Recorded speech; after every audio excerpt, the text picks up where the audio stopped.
Alright,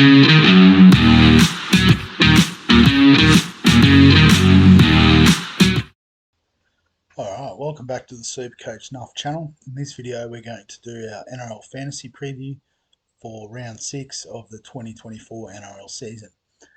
So as per usual, before we get stuck into what we're doing, we'll have a look at what the group are doing. So if we go into our NRLFantasyStats.com website, we'll just try and run through the first sort of lot of who's hot, so people coming into the teams, who's not, people getting traded out. And so at the top of the list we've got Angus Crichton. So I guess on paper it makes sense, priced at 32, he's starting on that edge for the Roosters, but as we've sort of talked about in the Tops, Trops, Slaps and Traps, or whatever I call it, video, I'd get the sense that Nat Butcher's going to be the 80-minute edge, and Crichton might be splitting shifts with Satili Tupanua, who you can actually see appears on the who's not list. So I think it's a very like-for-like sort of situation there, and would suggest avoiding. Kale Iro is one I can definitely understand bringing in. A little question over job security. Will Talakai move back into the centres once their forward stocks are replenished? Or is it, I guess, a move from Fitzy to get Talakai off that edge potentially? I think he's worth the punt given that they're playing South this week, who currently have the worst defence in the league. It could be a good chance to fill up. James Schiller, so I guess along the lines of the Sharks filling up against South, the Raiders are playing the Titans this week. So I guess with Schiller, his main advantage is his dual position, so a little bit more expensive, but neither one break even. Dual position 300k. So I think if we had 3 trades this week, he'd be on my list, but unfortunately I've got him at third. We'll talk about the other 2 in just a minute. CNK, I do understand people bringing him in, particularly if you've got a Tedesco or a Latrell Mitchell. And you just want to, bring in another premium, you might see him as a bit of a discount. But he is slightly discounted for a reason. He is that tier below. And while he will cover in Origin and all that sort of good stuff, you may be missing out on a few points week to week. So you just got to weigh that up. But I think with the cheaper options this week, I'd almost, go away from premium wing fullbacks and just fill up on those cheapies. One of which is Chevy Stewart. So I think out of all the cheapies, there's Jai Gray in this group as well. I think Stewart's at the top of the list, and that's purely down to the job security. Jordan Rapana out 6 to 8 weeks with a knee injury. You think, provided he doesn't completely mess it up, that's Stewart's jumper for the week, for the time, the 2 months. So I think job security just has him ahead of the others if you're wanting a sort of priority of who to bring in. Jaden Campbell, so I brought him in a couple of weeks ago. It worked out well for me, so I can't begrudge people bringing him in. But a bit along the lines of CNK, I think there's just better options that you could potentially look to bring in and make a bit more money. Campbell's a bit more of that stepping stone type guy. And I guess, I brought him in because there wasn't this many options. Now there's all these options. I think it's time to get on board. Jai Gray, so I've got him sort of 4th after the other 3 cheapies. Again, just sort of a job security based thing that he's got 3 weeks and then the trail will come back in. I don't think he can sort of play his way into that jumper like an Hero or Schiller potentially could.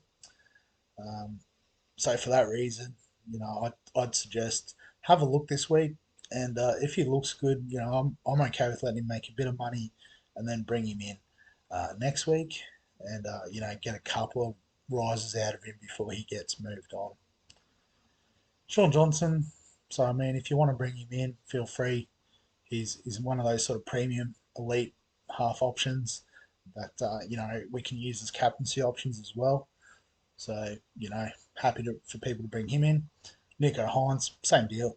He's had his buy now, so if you're waiting for that to bring him in, do so freely. Kalen Ponga, so I guess, if you like for like premium, there's him, there's Drinkwater, there's Travojevic, take your pick. But again, I'd prefer the cheapies this week, but that's just my personal opinion. Joey Manu, so, he's playing fullback this week, which is good. And if you're going for a long term play of sort of, season long keeper with him, yep, okay, bring him in. Otherwise, again, cheap options in those positions. Tamari Martin, so obviously, we'll kick up in price. Um, Again, it's a middling type option. If you need a half and you can't afford the guns, I'd probably still go grey just for the cash upside. But I can see why people would want to get him in. Drinkwater, same thing as Ponga. Stefano, I don't hate it. I just think that he might be in line for a New South Wales jumper, so maybe a trade in, trade out kind of option.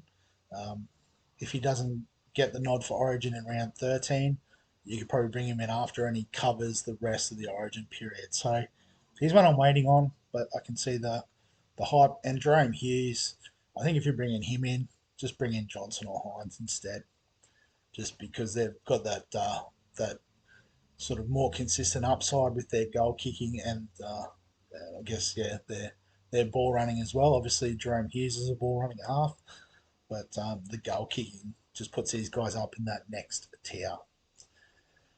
And on the trade outs, James Tedesco.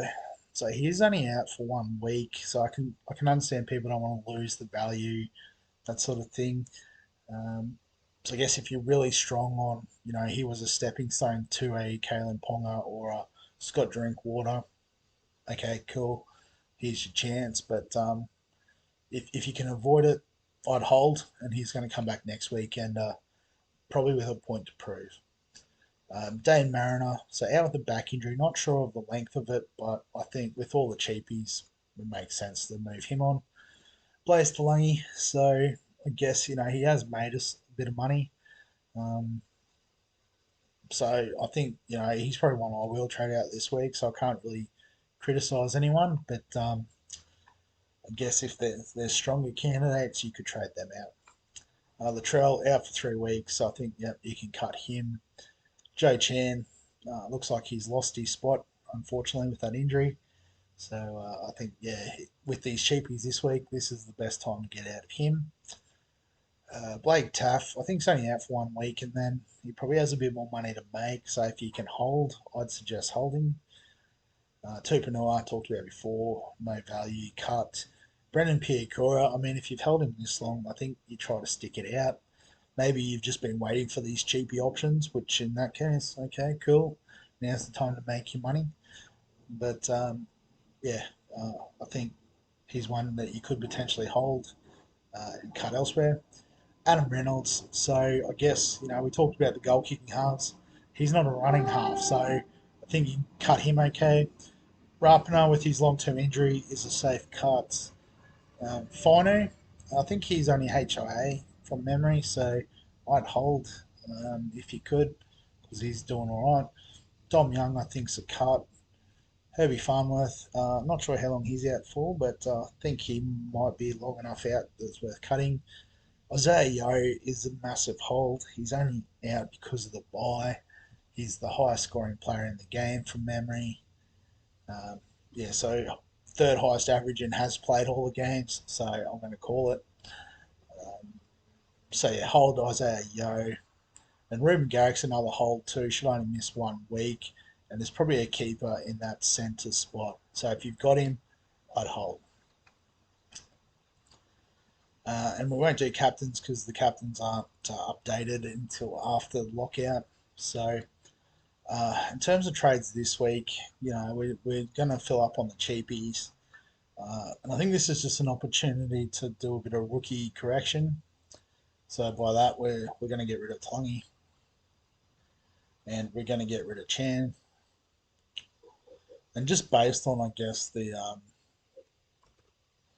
the rankings I had before. I've got Chevy Stewart ranked number one and KL Euro, if it'll work, there we go. That's number two. So I would love to get Schiller in. Would love to get Gray in. I think he was the one I talked about in the round preview. Or sorry, round review, where I was like, you can throw him in straight away. Bottom dollar, he'll make some good money. Uh, but I just think these guys will potentially make a bit more. Um, and I guess that's over the medium term as well. So let's lock those in. Got a little bit of a war chest for next week, which is pretty nice. But in terms of how we're going to line up the team this week, so I guess we've got a little opportunity here to do a double loophole, which is pretty exciting. So what that's going to look like is we're going to get Kyle Flanagan on the pine and Bostock as well, and um, Ben Travojevic is going to feature as well. So how this is going to work is just going to slide Benny Travojevic down.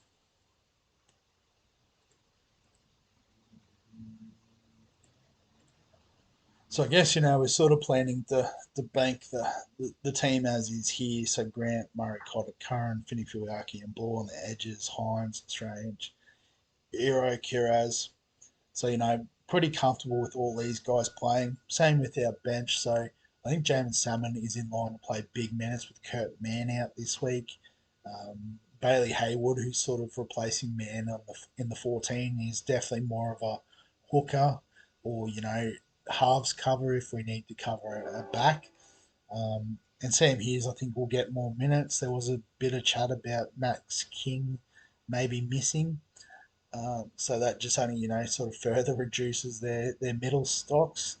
So I think Hughes could start on the bench still. I think Farmer Silly would come into the starting team for King. But then Hughes could play a big stint through the middle, similar to, I guess, what a Terrell May sort of been doing for the Roosters.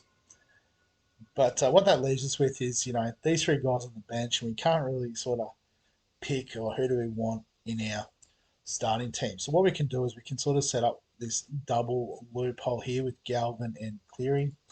I might actually just swap them around. So how it'll work is if we look at the games, Dolphins play first, Manly play next, and is there another one? The Dragons. So the Dragons play on Sunday.